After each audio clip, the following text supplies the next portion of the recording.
Hey, welcome back to my channel. My name is Brooke. Today I'm going to be sharing two plants and propagating two plants that I don't share or have never shared. I don't even know if I've shared them honestly on here, but they're two plants that I don't have a lot of, and so I thought I would share them, and I want to propagate them because one of them is growing really large, or long I should say. So I want to propagate it and see if I can't make more. I actually have made more of this one, and I'll share that in a moment. If you're new here, this is a channel where I talk about houseplants and do DIYs on my shorts.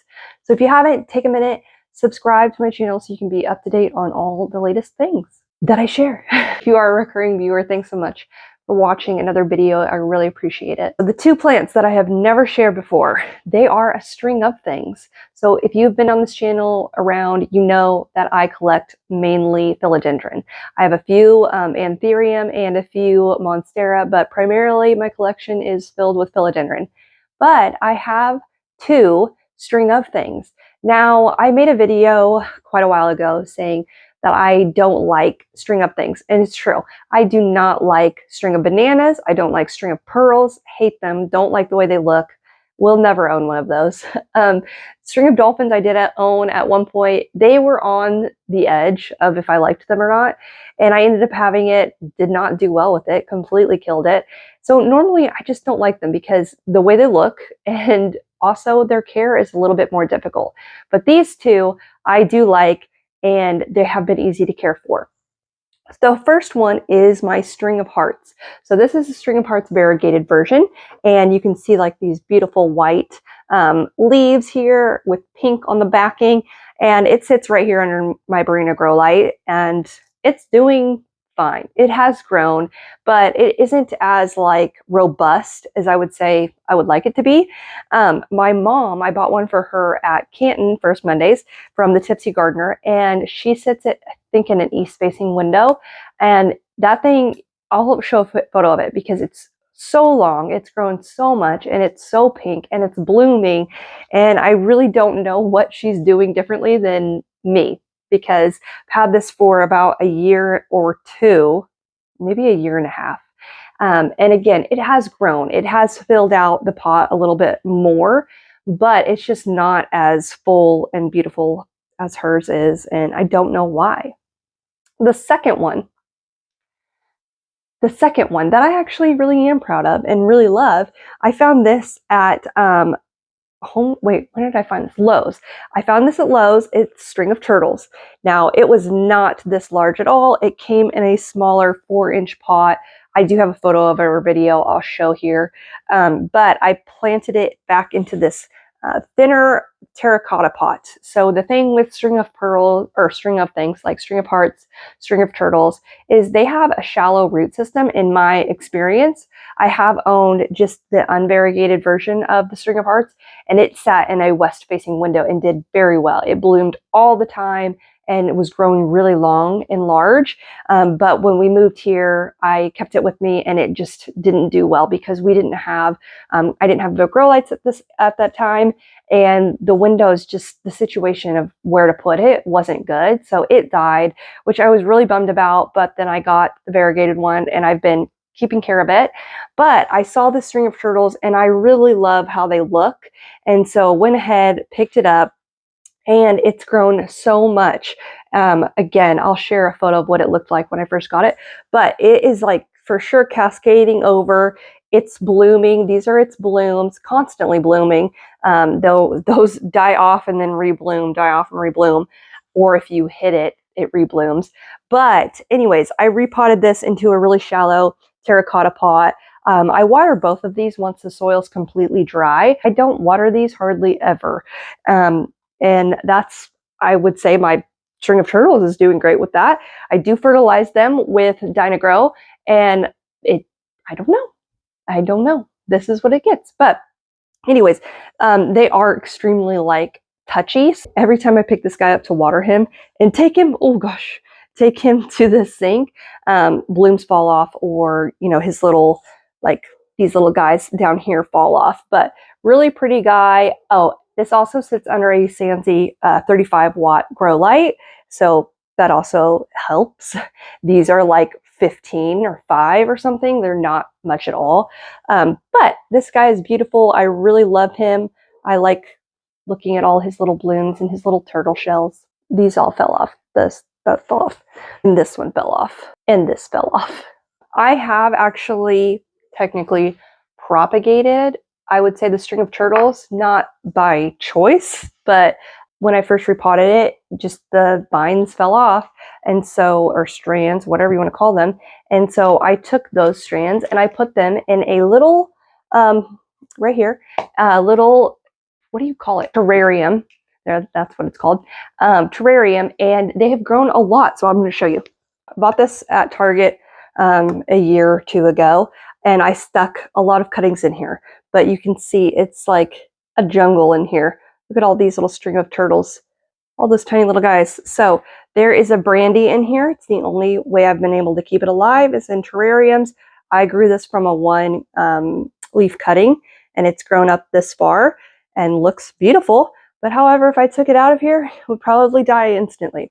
But anyways, these are all in here, string of turtles. And obviously like grass has started to grow because the string of turtles have just completely taken over the entire area. And so it's done really well in this terrarium. They have little aerial roots, which are really cute. If you can see, oh yeah, see them right there. All the little aerial roots, and they're just sticking to it. So I just want to try to propagate them because string of turtles are a little bit more uncommon. I hadn't seen one at Lowe's ever, and then I saw that one and it was $15, and that's why I picked it up, because normally if you see them in plant stores, they're in little jars for quite a high cost. I feel like I've seen them for $10 in a small little jar, or a little like pot, 2-inch pot, or $8. I have seen the string of hearts variegated in a 2-inch pot for $10 before. I've seen the regular version for $8. And so I got this guy for $12, and it was in a 4-inch pot. But yeah, I don't know. I just thought it would be fun to try and propagate them and see if I can create a more full plant, or like, you know, create another plant. But I do know that I feel like, I don't know, but I feel like it's going to take a minute for them to actually propagate and get up to speed, I would say. So maybe that's why they're not common. I really don't know anything about these other than how to keep them alive the last year and a half. But again, or just putting them in a jar and letting them grow, because it's worked. And again, this sits under a breeding grow light. But anyways, I just wanted to chop some stuff off, and I was going to put them in a mix of sphagnum moss and maybe perlite. And I feel so bad cutting this guy because it's so long, and again, like blooming all the time. So cute. So fun. Okay, these guys too are really easy to, I would say, propagate based on this jar, because I just stuck what fell off in it and they just rooted. So they will grow aerial roots, as you saw in here, and that's what they, you know, attach into, and then they cascade and trail. They climb. If you've ever looked at Peter Piper picked a pickle peppers. Anyways, if you've ever looked an image of them up online, they grow on the sides of trees, and it's really cool to watch them, or like see them, and how they kind of like shingle along, and it's beautiful. But anyways, I think I'm just gonna start chopping this guy. This looks like a bigger leaf, like vine right there. So I'm just gonna cut that one back. No real rhyme or reason, just chopping it off. So these you can, I think, can you propagate them by leaves? I should have looked that up before this video. Anyways, okay, this one looks like another full guy. I'm trying to leave the little ones. There are some really small vines here, but I want to grab some of these bigger vines. Foliage on them. Look how cute that is. Like, look at that. Oh, yeah, look at that. I want this one's the last one I'll take. Look at these tiny little things. How miniature they are. Oh, cut the wrong one. Shoot. Cut this guy. So that's all I'm going to do for this one. Yeah, that's all I'm going to do for that one. Maybe I'll do more. I don't know. Maybe I'll cut. These are some thick ones over here. I'm just losing little foliage leaves. They're the last ones because these have some thicker leaves on them. Oh, yeah, they're attached together. Okay, there we go. For this guy, I mean, there's really nothing to cut. I thought about chopping them up and just kind of restarting. I really love these white leaves here. Look at those. They're so thick. So there is a difference between the string of turtles, like knowing when to water them, and string of hearts to me. The string of hearts get really shriveled up and just super pliable, if that makes sense.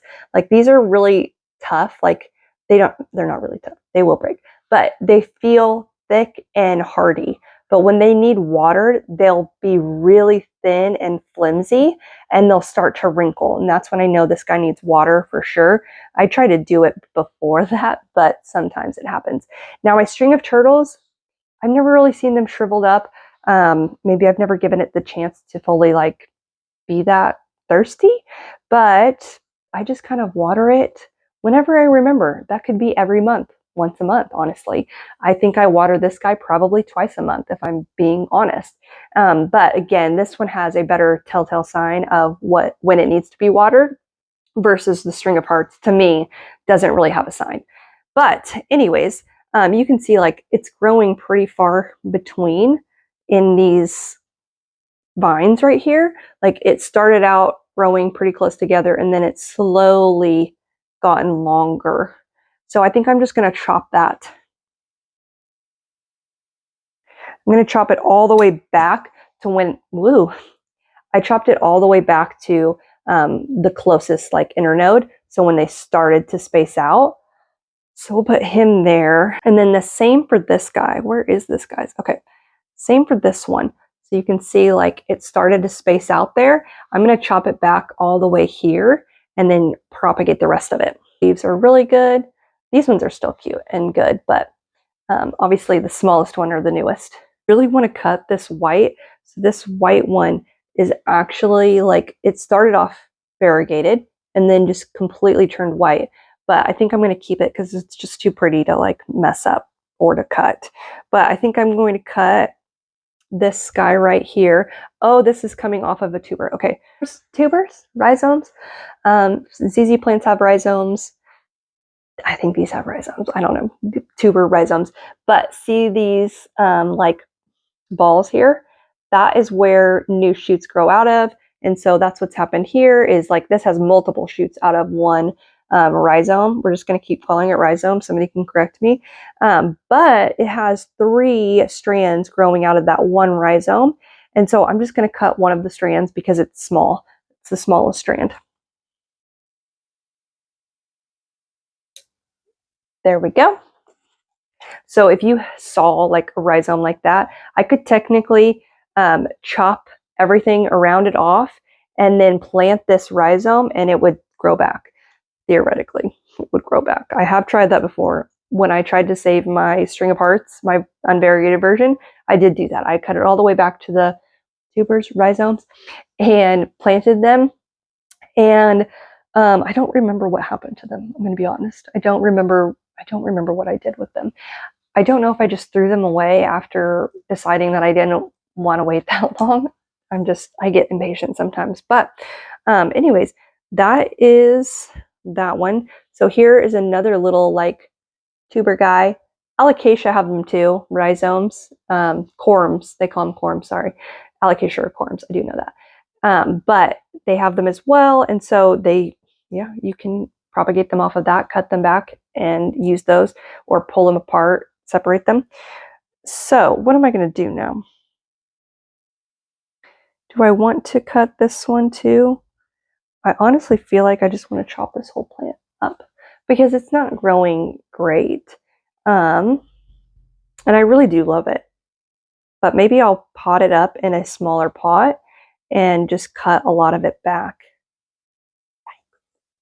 Okay, we'll do that. We'll do that. Because I mean, it's not bringing me the greatest joy to watch it not do anything. But there's that. And they have just so like, so far in between all their internodes. I chopped that one. I just realized that I didn't press record on all of that. That's upsetting. Okay, so what I did. Yeah. Okay, so what I did. I just decided that I was going to chop up all of my string of hearts. Yep, did all of that. But they're these, like, if you have alocasia, you'll know that they have corums just like this, and you can pull them off and you can propagate them. They will create a new plant. Same for these guys. So I pulled them off and I will propagate them. A lot of them had tubers or rhizomes, on the stems or on the foliage. And so I will just keep that as is. Like this guy had one, I'm keeping it as is. And the same here. I'm not going to cut the individual leaves off. And then this beautiful white part that I had, the all white variegation, I am going to keep it and I'm going to just pot it up itself. So I have this beautiful piece here with like all white variegation and the really pretty variegation there. I'm going to pot up along with this larger piece of variegated, like good variegation, and it has two huge, look at those guys, plus more on all of the little cuttings. So I'll pop those up separately. But what I realized when I wasn't recording, I realized that the jar I had prepared for this is not going to fit all of this because I wasn't planning on chopping it all up. But I'm going to go find something to put this in. Okay, so I got a larger container and I filled it with perlite, and then I will add a lid on top to keep the moisture in. So all I'm going to do for these is seriously just lay them over the perlite, maybe stick them down a little bit into it like that, but I'm not going to be doing much of anything else. So they will root in. I'm just going to make sure to flip them to the correct side. They will root in. I don't need to bury them or anything. Stick them there, stick him there. Just sticking them all in there like so. And then I'm going to stick my string of turtles in there as well and hope I have enough space. With this, I will use filtered water. So I will absolutely use filtered water only on all my propagations. Just does better because you never know what your water has in it. And then we're just going to stick that guy there. I don't know if that's going to work. I'm trying to layer them in. I am going to finish just putting the string of turtles in the sphagnum moss with the tubers or rhizomes, whatever you want to call them. What I do is I just take this is my container, I fill it with water, let the perlite soak it up, and then I will stick this under my grow light. I might have put too much water in it, hold on. And then I will cover them and keep them in a very bright spot, which is going to be under my grow light in here. I honestly might put them in my greenhouse cabinet or greenhouse little shelving unit that I brought back inside. And then I need to go, I'm just going to do this because I'm not using this water for anything else. I got this one in here and this one here. And then I'm going to go ahead and repot my string of hearts here. I really like this brass potter. Wow. This is what I'm going to pot up together. And I really like this brass pot. I think that it's really pretty. No, let's see it if I can. I think it would still fit. It's just like not enough. So yeah, it's just not going to fill it enough. So I got these two little pots that I think I'm just going to plant one up into and the other into so that it'll be more full and cute. So I'm going to do that. I am going to use my soil mix. I am going to use my good soil mix, which is great for succulents and cacti. It's a well-draining soilless mix. And so I'm going to use that. So there's that guy, a little string of hearts. That's perfect. Perfect for him. And he fills the pot nicely. So I kind of buried that one because the roots on it were so close to the tops because, again, they're just such a small little plant.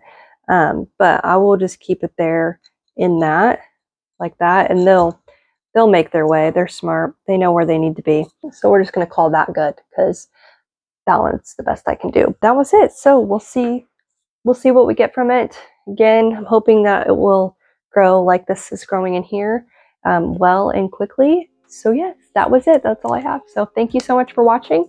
Got two little plants here that I need to water, and then I'll keep you posted on this. So make sure to subscribe and we'll see you next time.